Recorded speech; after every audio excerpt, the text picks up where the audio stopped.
Você falar após a independência, você pode trabalhar desde conjuração mineira, conjuração baiana, ainda que a conjuração mineira seja um movimento elitista, mas tocou num ponto importante, que era a necessidade de acabar com a cobrança abusiva de impostos na extração aurífera. E a gente acabei de falar agora mesmo a questão de reforma tributária, isso remonta ao Império. Então você vem conjuração mineira, conjuração baiana, que é um movimento extremamente popular. Você vem na Primeira República, e eu gosto de falar sempre de movimentos de cunho mais populares. Aí você pode pegar desde a revolta da vacina, que nos lembra muito a situação atual do negacionismo científico.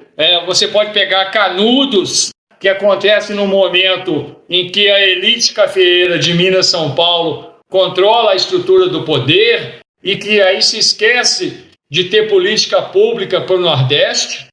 E esse movimento, ele representa justamente uma luta contra o poder das elites, que o grosso da população nordestina está vivendo miséria. Mas essa minoria de elite ainda ostenta, né? Então, assim, dois movimentos que a gente tem na República Velha. Você vem na era Vargas, há um crescimento do movimento operário, do movimento sindical. Na contramão do chamado sindicato pelego, você vai ter um sindicato ativo. Tá? Então você tem um sindicato que é tutelado pelo Estado, esse chamado sindicato pelego, e você vai ter um sindicato combativo, que é uma luta muito forte do Estado para manipular o trabalhador com esse sindicato tutelado. Mas a gente vê que algumas conquistas, elas são frutos de greves, de manifestações, dessa organização, desse sindicato mais emancipado. Depois você vai no período posterior, você ainda tem um ranço de repressão. O primeiro governo, o governo Dutra, ele é um governo militar que ele ainda deixa a desejar quanto a reconhecer direitos da classe trabalhadora, mas essa classe trabalhadora não se enverga. Você vai ter governo Vargas, que tem uma aceitação popular muito grande, mas o Vargas joga num controle de pai dos pobres, mas mãe dos ricos. Então ainda a gente não tem consolidado uma emancipação. E então esse sindicato combativo, de novo, vai lutar e vai lutar muito. Depois você tem o JK, com muita entrada de capital estrangeiro, que você vê crescer o parque industrial do ABC paulista e, portanto, uma leva de centenas de milhares de trabalhadores, que também é muito explorada, mas que começa, pouco a pouco, a constituir movimentos fortes.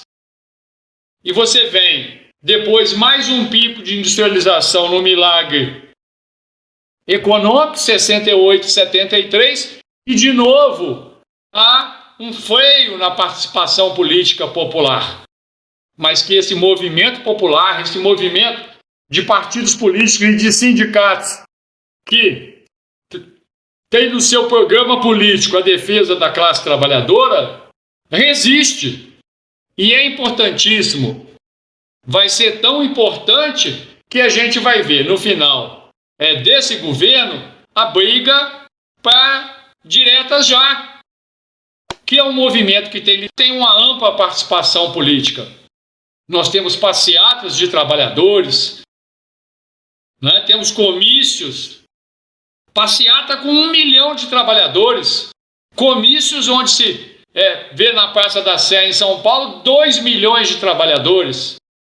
Então, os trabalhadores, a despeito de toda a repressão vivenciada no período da ditadura, ela é um ponto importante nesse processo de emancipação política dessa classe trabalhadora. E você tem um avanço que vai para o governo Sarney. A Constituição de 1988, ela realça essas conquistas. Você tem no texto constitucional esse reconhecimento de liberdade sindical, de liberdade política partidária, que é importante para a emancipação da classe trabalhadora. E a classe trabalhadora vem lutando cada vez mais. E você passa depois, governo Collor, Itamar, Fernando Henrique, Lula, Dilma, até chegar ao governo atual, essa fase é de lutas intensas. E você pode citar tanto de trabalhadores do setor público, seja de prefeitura, estado ou governo federal, mas das entidades privadas. Eu gosto sempre de buscar um exemplo perto da gente agora. Vocês lembram há pouco tempo aí, 2 meses atrás, o Sindicato dos Trabalhadores das Empresas de Ônibus paralisando os serviços? Por falta de pagamento, de atraso de pagamento. Então isso mostra que esse movimento de trabalhadores, ele é muito importante para consolidar esse processo que representa a evolução da classe trabalhadora e desmistifica a ideia de que esse país é só para elite.